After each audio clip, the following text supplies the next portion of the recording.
પાલનપુરથી અંબાજીને જોડતા હાઈવે ઉપર વરસાદી પાણી ભરાઈ જતા વાહન ચાલકોને ભારે હાલાકી વેઠવી પડી।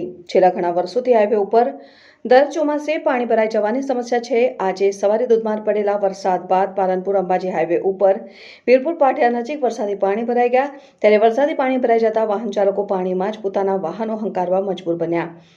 કહી શકાય કે આ પરિસ્થિતિનું નિરાકરણ જો કોઈ નહીં આવે તો આગામી દિવસોમાં ભાદરવી પૂનમનો મેળો શરૂ થનાર છે અને તેના માટે જે શ્રદ્ધાળુ અને યાત્રાળુ અહીંથી પસાર થશે આ પાણીમાંથી જ પસાર થવું પડે તેવી પરિસ્થિતિ ઊભી થશે। ત્યારે તંત્ર દ્વારા પાણીના નિકાલની વ્યવસ્થા કરવામાં આવે તે ખૂબ જ જરૂરી બન્યું છે।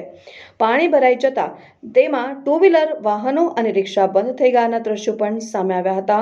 ભરાયેલા વરસાદી પાણીમાં વાહનો હંકાર્યા બાદ વાહનોની બ્રેક ફેલ થવાની પણ ભીતિ વાહન ચાલકો સેવી રહ્યા છે।